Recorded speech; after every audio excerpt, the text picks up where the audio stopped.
अस्सलामुअलैकुम जी। उम्मीद है आप सब लोग खैरियत से होंगे। आज मैंने की सारे घर की सफाई अकेले करने से पहले चीज़ों को उनकी जगह पे रखा सही तरीके से। घर में चीज़ें बहुत ज़्यादा बिखरी हुई थी क्योंकि 2 दिन से सफाई नहीं थी की सर्दी की वजह से, और ये जर्सी बहुत तंग कर रही थी, ये तय ही नहीं थी हो रही है। इतनी मुश्किल से मैंने इसको किया, पता नहीं कैसी थी। यार हमारे घर का एक असूल है कि हम चाहे जितने मर्जी अमीर हो जाए लेकिन घर का काम करने के लिए हेल्पर नहीं रखेंगे, क्योंकि मेरी मामा कहती है कि लड़कियों को घर का काम करना आना चाहिए। मैं हूँ तो अपने घर में सबसे छोटी, लेकिन मैं अल्हम्दुलिल्लाह घर के काम करती हूँ, लेकिन वो भी तब जब मेरा मूड हो।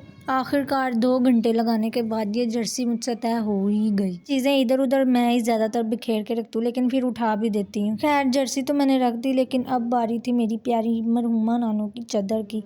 वो पहले से ही तय हुई पड़ी थी, लेकिन मैंने दोबारा से कर दी। मैंने कोई बात नहीं, ये चादर अच्छी लगती है क्योंकि इसकी मैचिंग मेरे सब कपड़ों के साथ हो जाती है नॉर्मली, तो मुझे दुपट्टे नहीं ढूंढने पड़ते। खैर फाइनली मैंने इसको बहुत ही प्यार के साथ तय किया क्योंकि ये मेरे दिल के बहुत करीब है। उसके बाद मैं चली गई अपने दूसरे कमरे में। वहाँ पे भी चीजें इधर उधर बिखरी हुई पड़ी थी। ये हुडी को तय करके रखना ना बहुत ही कोई मुश्किल तरीन काम है। ये भी बहुत मुश्किल से तय हुई थी मेरे से। सर्दी तो बहुत लग रही थी और कंबल से निकलने का दिल भी नहीं था कर रहा, लेकिन काम भी करना था क्योंकि घर में गंदगी बहुत ज़्यादा फैल चुकी थी। मैं ज़्यादा फास्ट नहीं बोलती, लेकिन आहिस्ता आहिस्ता मेरी आदत बदल जाएगी, आदत पड़ जाएगी तेज़ बोलने की। आप लोगों ने नोट किया होगा मैं बात करते करते रुक जाती हूँ। नहीं, नॉर्मली बात करते हुए मैं रुकती नहीं हूँ, लेकिन वैसे कह रही हूँ कि वॉइस ओवर करते हुए रुक जाती हूँ। ये एक छोटा स्टॉलर भी तय हो गया था। खैर फिर मैं आ गई थी ड्राइंग रूम में, और वहाँ पे सोफे के कवर बहुत ज़्यादा बिगड़े हुए थे, उनकी हालत ख़राब हुई थी। उनको अच्छे से ठीक किया। क्या कोई देख के ये कह सकता है कि मैं टिकटॉक या इंस्टाग्राम वगैरह पे भी हूँ? इस टाइम मैं फुल घरेलू लड़की बनी हुई जो सिर्फ घरदारी करती है।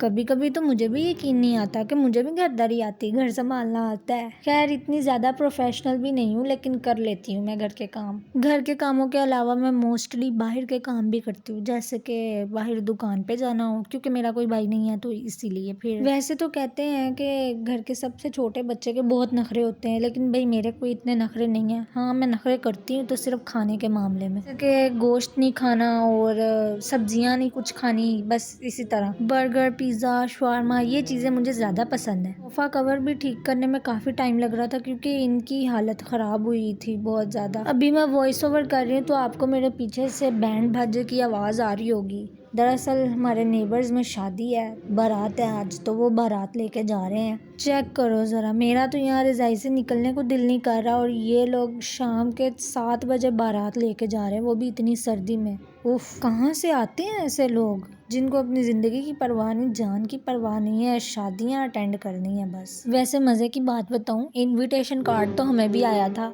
लेकिन हमने बारात और मेहंदी पे नहीं जाना था। हमने सोचा कि हम वलीमे पे चले जाएंगे, और ये उनकी शादी का कार्ड है। हमारे नेबर्स होने के साथ साथ वो हमारी दूर की रिश्तेदार भी हैं। ऐसे मज़े की बात बताऊँ, दिल तो मेरा भी बहुत था कि मैं भी जाऊँ बारात के साथ, लेकिन हमने सोचा कि हम वलीमे पे जाएंगे। खैर यहाँ पे मेरी ड्राइंग रूम हो गई थी साफ़, और मैं आ गई थी लेके झाड़ू। फिर मैंने झाड़ू लगाया सारे घर में से। इस झाड़ू को हम प्यार से फूल झाड़ू कहते हैं। अब इस पे फूल लगे हुए नज़र तो नहीं आ रहे, लेकिन खैर आपकी ज़ुबान में इसको क्या कहा जाता है कमेंट्स में ज़रूर बताना आप लोग क्या कहते हो इसे।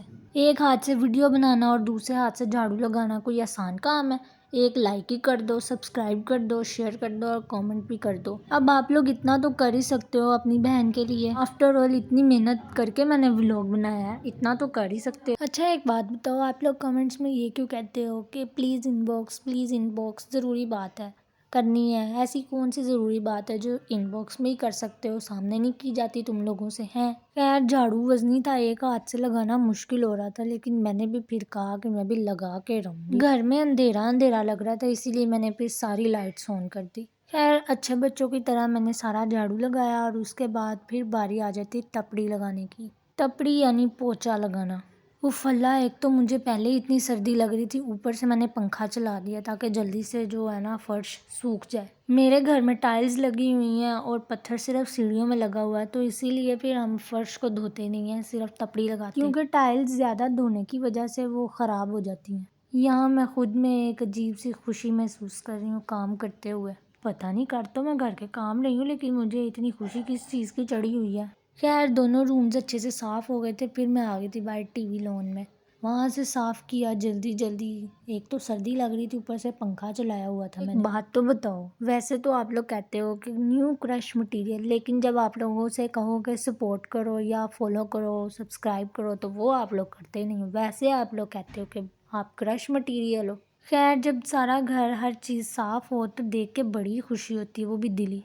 ये जगह थोड़ी सी गंदी थी तो इसलिए यहाँ से इसको धोना था, इसको साफ़ नहीं था करना। खैर, इतनी मिट्टी जो है बाहर से आई है जूतों के साथ, क्योंकि हमारे नेबर्स में नया घर बन रहा है। अब कुछ दिन तो ये सब चलेगा ना। 2000 years later. खैर, फाइनली 2 घंटे लगने के बाद ये साफ़ हो ही गया मेरे से, मैंने कर ही लिया। ये जगह दरअसल मुंह धोने वाली है, तो इस वजह से ये ज़्यादा गंदा हो जाता है जूतों की वजह से। बाकी मैं आपको दिखा देती हूँ, मैंने सफाई कर ली अपने सारे घर की। ये मेरा प्यारा सा घर है और ये मेरे प्यारे से घर का गैराज छोटा सा। घर की सफाई करने के बाद आप लोग मेरा हाल देखो क्या हो गया। मेरे हाथ फुल रेड हो गए थे सर्दी और पानी की वजह से। खैर, ये जो मेरी साइड पे आपको स्टैंड नज़र आ रहा है, ये टॉवल वाला स्टैंड है। सफाई करने के बाद मुझे बहुत ज़्यादा प्यास लगी थी, तो मैंने सोचा क्यों ना पहले पानी पी लूँ। पानी पीने से पहले मैं अपनी धो रही थी हाथ। पानी बहुत ज़्यादा ठंडा था, मोटर भी चलाई थी लेकिन पानी नहीं आ रहा था बाहर से। यहाँ पे ये हैंड वॉश बोतल बहुत ज़्यादा तंग कर रही थी, पता नहीं, लगता है इसको भी सर्दी लग रही थी, जम गया। ये भी बीच में ही निकल ही नहीं था रहा बाहर। फिलहाल मुश्किल से निकला, तो फिर मैंने हाथ धोए जल्दी जल्दी, क्योंकि मुझे प्यास ज़्यादा लगी तो मैं बहुत ज़्यादा थक गई थी। गर्मियों में काम करते हुए तो गर्मी लगती है, लेकिन सर्दियों में भी काम करो तो गर्मी लगने लग ही जाती है। ऐसा मैंने महसूस किया। अब आपका क्या एक्सपीरियंस है वो आप लोग कमेंट्स में बताना। और यहाँ मेरे हाथ देखो कितने रेड हो गए हैं। ये कोई फ़िल्टर कोई कुछ भी नहीं है, ये ठंडे पानी की वजह से रेड हो गए हैं। मोबाइल सामने मिरर पे रखा था तो मुझे डर लग रहा था कहीं नीचे ना गिर जाए। घर में फ़िल्टर का पानी ख़त्म हो गया था तो मैंने अब ज़मज़म निकाला और वो पी लिया, क्योंकि मुझे प्यास भी बहुत ज़्यादा लगी हुई थी। ये पानी मेरी नानो सऊदीया से लेकर आई थी जब वो उम्रे पे गई थी। बोतल का ढक्कन बंद किया, अपनी ग्लासेस पकड़ी और मैं ऊपर चली गई छत पर।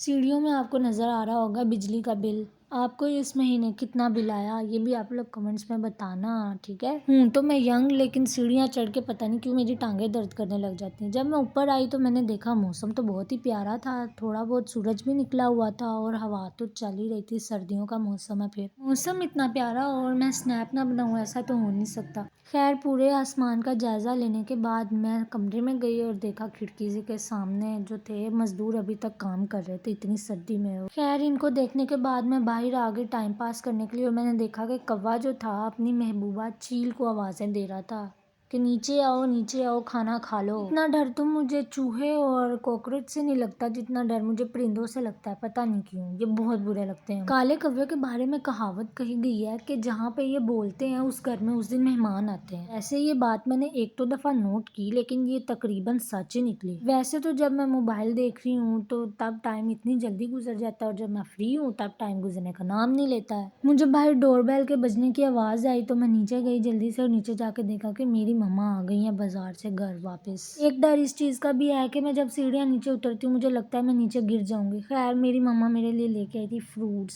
सीजन का फ्रूट आया और वो मैं ना खाऊं ऐसा तो हो नहीं सकता। वैसे तो मैंने मामा से खाने के लिए आइसक्रीम कहा था कि वापसी पे लेती आना, लेकिन मामा ने कहा कि नहीं, आइसक्रीम खा के गला खराब हो जाएगा, तुम सीजन के फ्रूट खाओ। खानी तो मैंने आइसक्रीम थी, लेकिन चलो खा लेते हैं। वैसे आपकी जुबान में माल्टे को क्या कहते हैं? हम पंजाबी लोग तो इसको किन्नू कहते हैं। सीजन का फ्रूट घर में सबसे पहले मैंने खाया था तो मैं सबको इसका फीडबैक दे रही थी कि खट्टा है या मीठा। वैसे अच्छा था। मजा आ रहा है ये।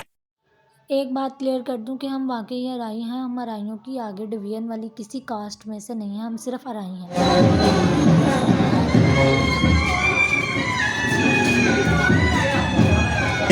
रहा नहीं जाता, तड़प ही ऐसी है ना। ये वही बारात जा रही थी जिसका मैंने आपको इनविटेशन दिखाया था। यही था आज का छोटा सा मिनी व्लॉग। अच्छा लगा हो तो सब्सक्राइब और लाइक शेयर कमेंट करके जाना। Bye bye.